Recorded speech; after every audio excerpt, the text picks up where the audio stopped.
अस्सलाम वालेकुम फ्रेंड्स, मैं हूं राशिद हुसैन और आप इस वक्त देख रहे हैं Rashid foods counter YouTube channel. उम्मीद करता हूं कि आप सब खैरियत से होंगे। आप सबकी दुआओं से अल्हम्दुलिल्लाह मैं भी बिल्कुल ठीक हूं। राशिद फूड्स काउंटर पे आज मैं आपके लिए लेकर आया हूं बहुत ही मज़ेदार और बहुत ही स्पेशल रेसिपी। आज मैं आपको बनाना सिखाऊंगा आलू के समोसे, वो भी बिल्कुल बाजार जैसे। बहुत ही बेहतरीन और बहुत ही क्रिस्पी और बहुत ही खस्ता किस्म के समोसे बनेंगे और इसके अंदर हम भरेंगे बहुत ही स्पेशल किस्म की आलू की फिलिंग। वो भी बहुत आसान रेसिपी है, लेकिन ये समोसे जब भी आप बनाएंगे तो कोई गैस नहीं कर सकता देख के कि ये आपने घर में बनाए हैं। तो इस वक्त आप स्क्रीन पे देख सकते हैं कि दिखने में बिल्कुल बाजार जैसे लग रहे हैं। तो ये स्पेशल समोसे किस तरह से बनेंगे वो आपको पता चलेगा मेरी इस रेसिपी में। तो चलिए चलते हैं अपनी आज की रेसिपी की तरफ। लेकिन उससे पहले अगर आपने अभी तक मेरे चैनल को सब्सक्राइब नहीं किया तो प्लीज़ सब्सक्राइब कर दें और साथ लगे बेल आइकन को भी क्लिक कर दें ताकि मेरी तमाम आने वाली नई वीडियोस के नोटिफिकेशन आपको मिलते रहें। वीडियोस पसंद आए तो उनको लाइक और शेयर करना बिल्कुल ना भूलें। तो चलिए चलते हैं अपनी आज की रेसिपी की तरफ। आलू के बेहतरीन समोसे बनाने के लिए सबसे पहले हमें उसका डो बनाना होगा। तो उसके लिए मैं यहाँ पर आधा किलो मैदे का इस्तेमाल कर रहा हूँ। तो जो आलू के समोसे होते हैं वो हमेशा मैदे से ही बनाए जाते हैं, तो इसलिए मैंने यहाँ पर मैदे का इस्तेमाल किया है। आधा किलो मैदा, इसको पहले हम छान लेते हैं अच्छी तरह से ताकि इसमें जो भी कचरा हो निकल जाए। मैदे को छान लेने के बाद हम इसके अंदर ऐड करेंगे अजवाइन, जो कि मैं आधा चाय का चम्मच इसके अंदर ऐड कर रहा हूँ। इसको हम हाथ से अच्छी तरह से मसल लेंगे और मसलने के बाद हम ऐड कर देंगे इसको आटे के अंदर। तो ये लीजिए अजवाइन मैंने इसके अंदर ऐड कर दी है। तो अब मैं इसके अंदर घी ऐड कर रहा हूँ। घी ऐड करने से हमारे समोसे बहुत ही खस्ता बनते हैं, तो आपने घी का ही इस्तेमाल करना है, इसमें ऑयल का इस्तेमाल मत कीजिएगा, वरना समोसे जो होते हैं वो क्रिस्पी नहीं बनेंगे, सॉफ्ट हो जाएंगे। इसी के साथ हम इसमें ऐड करेंगे 1.5 चाय का चम्मच नमक। अब ये तमाम चीज़ें ऐड कर देने के बाद हम इसको आटे के अंदर अच्छी तरह से मिक्स करेंगे। यानी हमने जो इसके अंदर घी, अजवाइन और नमक ऐड किया है वो अच्छी तरह से इसके अंदर मिक्स करना है। तो उसको आपने अच्छी तरह से हाथ से मसल के मिक्स करना है ताकि हमने जो इसके अंदर घी ऐड किया है वो पूरी तरह से आटे के अंदर मिक्स हो जाए। तो जब इसकी मुट्ठी बनना शुरू हो जाए तो आप समझ जाइएगा कि घी अच्छी तरह से आटे के अंदर मिक्स हो चुका है। तो ये देखिए इसकी मुट्ठी बनना शुरू हो गई है।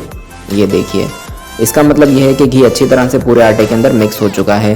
तो अब हमें इसको गूंदना है और गूंदने के लिए हम यहाँ पर नॉर्मल रूम टेम्परेचर का पानी इस्तेमाल कर रहे हैं। यानी कोई आपने ठंडा या गर्म पानी का इस्तेमाल नहीं करना, नॉर्मल जो नल का पानी होता है वही आपने इस्तेमाल करना है। थोड़ा थोड़ा से इसके अंदर ऐड करते जाएंगे और इसको गूंदना है हमें आटे की तरह। और आपने इस बात का ध्यान रखना है कि इसकी जो हमें डो बनानी है वो सख्त बनानी है। तो हमेशा समोसों के लिए जो डो बनाई जाती है वो सख्त बनाई जाती है, यानी समोसों का आटा कभी भी नरम नहीं गूंदा जाता। अगर ये थोड़ा ज़्यादा सख्त हो जाए तो कोई इशू नहीं है, लेकिन बस ये नरम नहीं होना चाहिए।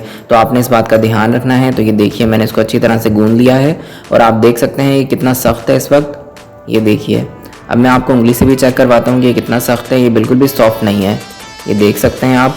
अब हम इसको कवर कर देंगे और कवर करके हम इसको 10 से 15 मिनट का रेस्ट देंगे। तो जब तक इसको रेस्ट देते हैं तब तक हम बना लेते हैं इसकी फिलिंग।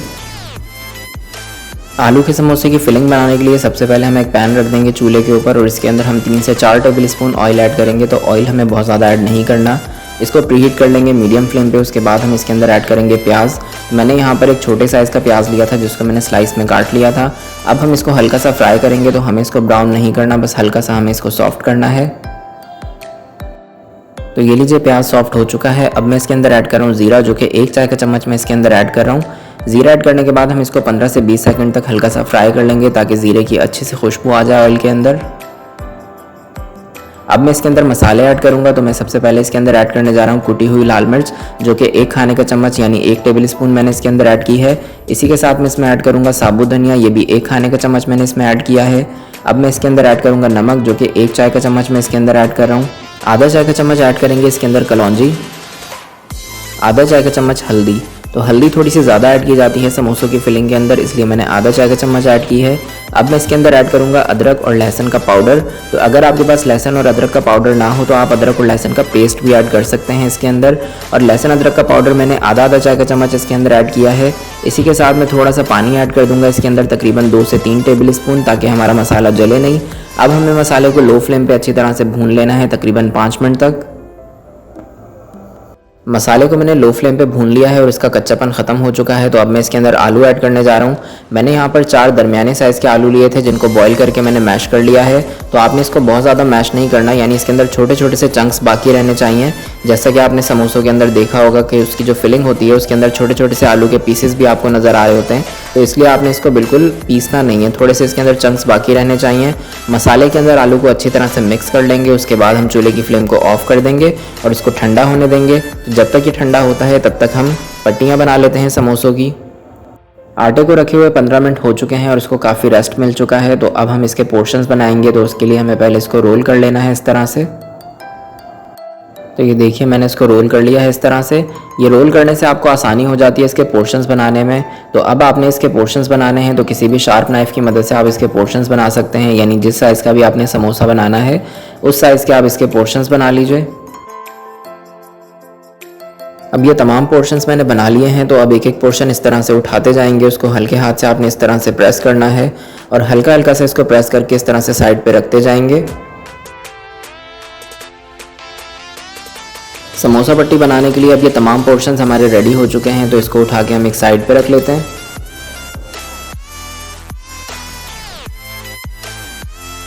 अब काउंटर के ऊपर थोड़ा सा खुश्क मैदा डस्ट करेंगे इस तरह से। उसके बाद एक पोर्शन उठा के इसके ऊपर रखेंगे, उसको हल्के हाथ से इस तरह से प्रेस करेंगे। उसके बाद हमें इसको बेलना है, जिस तरह से रोटी को बेला जाता है उस तरह से रोलिंग पिन की मदद से आपने इसको बेलना है इस तरह से। और आपने इसको बिल्कुल गोल नहीं बेलना, आपने इसको थोड़ा सा लंबाई में यानी ओवल शेप में आपने इसको बेलना है। तो इसको मैं बेल लेता हूँ और फिर आपको दिखाता हूँ। तो ये लीजिए समोसा पट्टी की एक रोटी बनके रेडी हो चुकी है, इसको रख लेते हैं एक साइड पे। अब इसी तरह से हम थोड़ा थोड़ा सा खुश्क मैदा डस्ट करते जाएंगे और ये तमाम पोर्शंस को हम बेलते जाएंगे सेम साइज़ में और एक के ऊपर एक रखते रहेंगे। तो ये देखें तमाम रोटियां मैंने बना के रेडी कर ली हैं और हर रोटी के ऊपर मैंने थोड़ा सा खुश्क मैदा लगाया है पहले, फिर उसके ऊपर दूसरी रोटी रखी है ताकि आपस में चिपके नहीं। तो इस तरह से ये तमाम रोटियाँ आपने बना के इस तरह से रेडी कर लेनी है। और अब बारी आती है इसकी कटिंग करने की। तो कटिंग करने के लिए आपने इस तरह से तमाम रोटियों को पहले एक बराबर एक के ऊपर एक रख देना है इस तरह से सेट करके। अब बारी आती है समोसा पट्टी की कटिंग करने की। तो उसके लिए सबसे ऊपर वाली रोटी को आपने इस तरह से हाफ करना है और फिर हल्के हाथ से इसको इस तरह से प्रेस करेंगे तो बीच में एक निशान बन जाएगा। अब इसी निशान के ऊपर आपने नाइफ़ को रखना है और उसकी कटिंग कर लेनी है। इस तरह कटिंग करने से ये होता है कि तमाम रोटियाँ जो होती हैं वो सेम साइज़ में कट होती हैं। तो ये देखिए हमारी बहुत ही बेहतरीन समोसे की पट्टियाँ बन के रेडी हो चुकी हैं और ये तमाम रोटियाँ एक सेम साइज़ में हमने कट की हैं। तो इनको इस तरह से एक के ऊपर एक रख लेते हैं और साइड पे रख लेंगे इनको। अब बारी आती है इसकी फोल्डिंग की, यानी हमें किस तरह से समोसे को फोल्ड करना है इसके अंदर फिलिंग भर के, तो वो भी मैं आपको बताता हूँ। तो ये हमारे पास जो फिलिंग थी वो ठंडी हो चुकी है। तो अब हम इसके अंदर ऐड करेंगे हरा धनिया और पुदीना। तो थोड़ा सा मैंने इसमें अंदाजे से हरा धनिया ऐड कर दिया है, तकरीबन 3 से 4 टेबल स्पून, और 2 से 3 टेबल स्पून मैं इसमें चॉप किया हुआ पुदीना भी ऐड कर रहा हूँ। आप चाहें तो इसमें थोड़ी सी हरी मिर्चें भी ऐड कर सकते हैं बारीक बारीक काट के। अब इन दोनों चीज़ों को हम अच्छी तरह से मिक्स कर लेंगे पूरी फिलिंग के अंदर। तो ये देखिए मैंने इसको मिक्स कर लिया है। तो अब बारी आती है इसको समोसों के अंदर फिल करने की। अब सबसे पहले हम एक समोसा पट्टी उठाएंगे इस तरह से, ये देखिए, और इसको हाथ के ऊपर फैला लेंगे पहले। ये देखें इस तरह से आपने इसको हाथ पे फैला लेना है। पहले इसका एक कोना फोल्ड करेंगे, फिर दूसरा इस तरह से नाप के देख लीजिए, दोनों बराबर होने चाहिए। और अब हम फिंगर की मदद से इसके ऊपर पानी लगाएंगे जो कि बहुत ज़रूरी है। अब ये दूसरा कोना उठा के इसके ऊपर इस तरह से पेस्ट कर देंगे और ये जो कोना नज़र आ रहा है इसको आपने फिंगर की मदद से अच्छी तरह से प्रेस कर देना है पहले। अब ये जो सेंटर वाला पार्ट है, जो दोनों पार्ट हमने आपस में मिलाए हैं, इसको भी हम अच्छी तरह से प्रेस कर देंगे ताकि ये भी आपस में चिपक जाए अच्छी तरह से। ये देखिए इस तरह से आपने इसको प्रेस किया, ये चिपक गया। अब पॉकेट की तरह इसको हम खोल लेंगे इस तरह से और इसके अंदर ये आलू की फिलिंग भरेंगे। और आपने इस बात का ध्यान रखना है कि इसको ओवर फिल आपने नहीं करना। तो ये देखें आलू की फिलिंग मैंने इसके अंदर भर दी है। अब ये जो इसके किनारे हैं यहाँ पे हमें पानी लगाना है जो कि बहुत ज़रूरी है। अगर आप इस पर पानी नहीं लगाएंगे तो ये आपस में अच्छी तरह से चिपक नहीं सकेंगे और फ्राई करते वक्त ये खुल जाएंगे और इसकी सारी फिलिंग बाहर आ जाएगी। तो अब ये देखें ये वाला जो पोर्शन है इसका, ये उठा के इस तरह से आपने इसके ऊपर रखना है और दोनों पोर्शंस को आपस में मिला के आप फिंगर की मदद से इस तरह से प्रेस कर दीजिए ताकि ये दोनों पोर्शंस आपस में अच्छी तरह से चिपक जाएँ। ये देखिए इस तरह से अच्छी तरह से आपने इसको प्रेस करना है। ये देखें ये बहुत ही खूबसूरत और बहुत ही बेहतरीन हमारा समोसा बन के रेडी हो चुका है, जो कि बहुत ही आसान तरीके से मैंने आपको बनाना सिखाया है। तो इसको रख लेते हैं। अब मैं आपको एक और दफ़ा बता देता हूँ। ये देखें इस तरह से समोसा पट्टी उठानी है आपने। पहले एक कॉर्नर को फोल्ड करेंगे, इसके ऊपर थोड़ा सा पानी लगाएंगे इस तरह से। अब ये दूसरा कॉर्नर इसके साथ मिला देंगे इस तरह से। अब ये जो बिल्कुल एंड वाला कोना है इसको हाथ से इस तरह से प्रेस करना है ताकि ये चिपक जाए। अब ये जो बीच वाला पार्ट है इसको भी दोनों को आपस में अच्छी तरह से इस तरह से चिपका देंगे। ये देखिए अब आपने पॉकेट की तरह इसको खोलना है, इसके अंदर आलू की फिलिंग भरेंगे और इस बात का ध्यान रखिएगा कि इसको ओवरफिल मत कीजिएगा वरना आपका समोसा अच्छा नहीं बन सकेगा। तो ये देखें मैंने इसके अंदर समोसे की फिलिंग भी भर दी है। अब इसके एजेस पे दोबारा से पानी लगाएंगे इस तरह से और अब इसको ये देखें दोनों पोर्शंस को आपस में मिला देंगे इस तरह से और आपने इसको इस तरह से हल्के हाथ से प्रेस करना है बहुत ही अच्छी तरह से, ताकि दोनों आपस में अच्छी तरह से चिपक जाएं। तो ये हमारा दूसरा समोसा भी बन के रेडी हो चुका है। तो मुझे उम्मीद है कि ये आपको समझ में आ गया होगा किस तरह से आपने फ़ोल्ड करना है, बहुत ही आसान तरीका मैंने बताया है। तो अब ये तमाम समोसे मैंने इस तरह से बना के रेडी कर लिए हैं, ये आप देख सकते हैं बहुत ही खूबसूरत शेप में हमारे समोसे बन के रेडी हो चुके हैं। तो अब बारी आती है इसको फ्राई करने की, तो चलिए इसको फ्राई कर लेते हैं। अब समोसे फ्राई करने के लिए कढ़ाई के अंदर आपने ऑयल ऐड करना है, उसको मीडियम लो फ्लेम पे पहले गर्म कर लेंगे। जैसे ही वो गर्म हो जाएगा उसके बाद हम इसके अंदर समोसे ऐड करना शुरू कर देंगे। और आपने इस बात का ध्यान रखना है कि आपने इसको बहुत ज़्यादा गर्म नहीं करना। अभी ये मैं समोसे इसके अंदर ऐड कर रहा हूँ, तो आपको देख के अंदाज़ा हो रहा होगा इसके टेम्परेचर का। तो आपने इतना ही इसका टेम्परेचर रखना है, यानी मीडियम लो फ्लेम पे ही आपने इनको फ्राई करना है। ज़्यादा हाई फ्लेम पे फ्राई करेंगे या मीडियम फ्लेम पे फ्राई करेंगे तो समोसे ऊपर से तो डार्क कलर आ जाएगा बहुत जल्दी, लेकिन अंदर से वो बिल्कुल कच्चे रह जाएंगे। तो इसलिए आपने इसको मीडियम लो फ्लेम पे ही गर्म करना है। और जितनी कढ़ाई के अंदर स्पेस हो उसके मुताबिक आपने इसके अंदर समोसे ऐड करने हैं, बहुत ज़्यादा समोसे ऐड मत कीजिएगा। समोसे ऐड करने के बाद इसको मीडियम लो फ्लेम पे ही आहिस्ता आहिस्ता पकने देंगे। तो थोड़ी देर बाद देखेंगे आपके ये समोसे सारे ऊपर आ जाएंगे और तैरने लगेंगे। समोसों को फ्राई होते हुए तकरीबन 6 से 7 मिनट हो चुके हैं और ये ऊपर तैरना शुरू हो गए हैं, ये आप देख सकते हैं। तो अब बारी आती है इनकी साइड चेंज करने की। तो ये देखिए इसके ऊपर लाइट सा खूबसूरत कलर आ चुका है।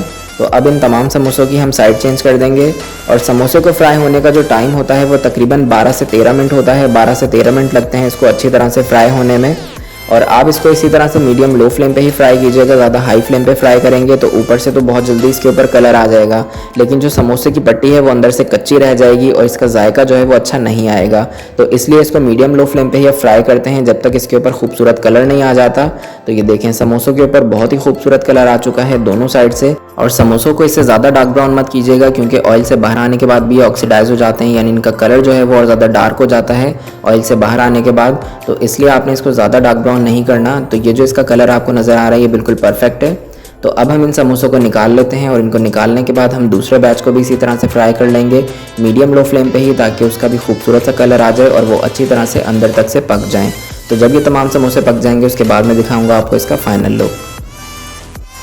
तो ये लीजिए हमारे बहुत ही परफेक्ट बिल्कुल बाजार जैसे स्पेशल किस्म के आलू के समोसे बन के रेडी हो चुके हैं, जिसको मैंने सर्व किया है ग्रीन रायते के साथ।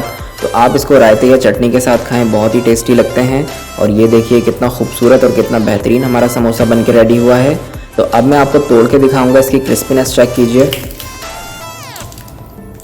ये देखें कितना क्रिस्पी अंदर तक से, बहुत ही बेहतरीन पका हुआ, बहुत ही मज़ेदार हमारा ये आलू का समोसा बन के रेडी हो चुका है, जो कि बहुत ही आसानी से आप घर में बना सकते हैं। तो इस रेसिपी को आप लाजमी ट्राई कीजिएगा, इंशाल्लाह आपको बेहद पसंद आएगी। बहुत आसान सी रेसिपी है लेकिन बहुत ही ज़्यादा मज़ेदार है। तो उम्मीद है आपको आज की ये रेसिपी बहुत पसंद आई होगी। तो इसको लाइक और शेयर लाजमी कीजिएगा। चैनल पर नए हैं तो प्लीज़ सब्सक्राइब कर दीजिएगा। दुआओं में याद रखिएगा, अपना बहुत ख्याल रखिएगा। फिर मिलेंगे राशिद फूड्स काउंटर पे किसी और मज़ेदार और आसान सी रेसिपी के साथ। तब तक के लिए अल्लाह हाफ़िज़।